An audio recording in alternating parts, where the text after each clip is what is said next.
Take a break from your busy schedule and join Harold Sala for Guidelines for Living. Have you ever asked yourself, why do people end up marrying jerks? I'm talking about the situation where a person has married someone who is totally undeserving of the other. Someone who treats the other person disrespectfully or is in no way an equal. It happens. Marry in haste and repent in leisure goes the old aphorism.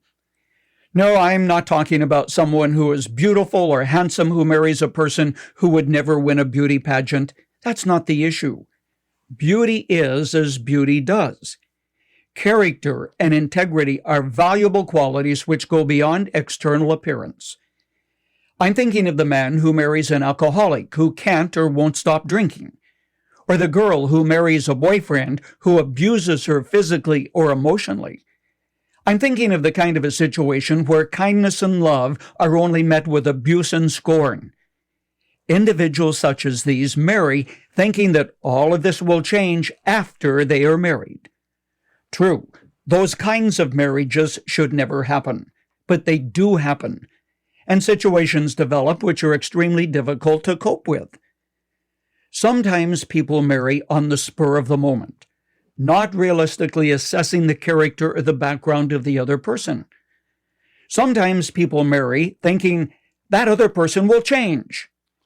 While it's true that research has demonstrated love is a powerful factor that motivates a person to change his behavior, but it's also true that people end up being losers when they think the other will change after they get married.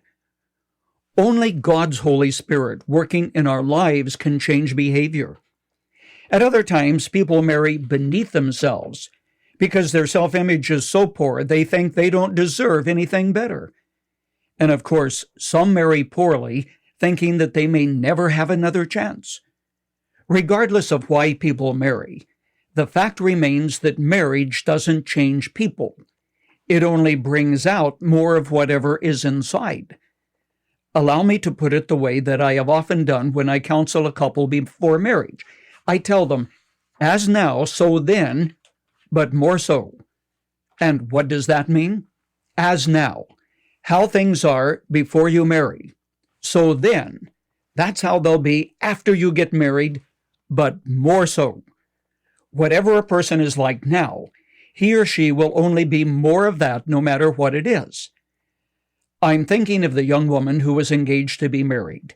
Wistfully, she said, I wish we could pray together, but my fiancé doesn't like to pray out loud. Marriage doesn't change that.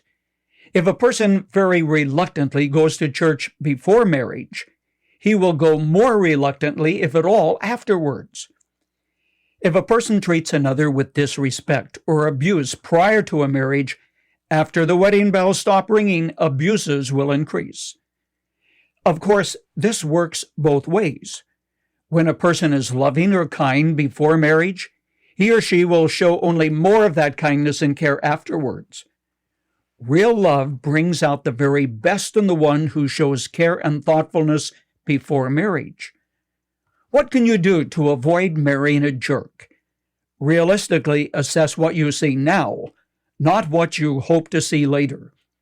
Look at the family of the one you are thinking of marrying and ask, would I like to be treated as his dad treats his mother?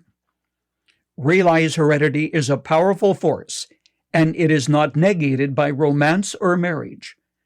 Finally, take your time, friend. Ask God to show you clearly what to do. He will.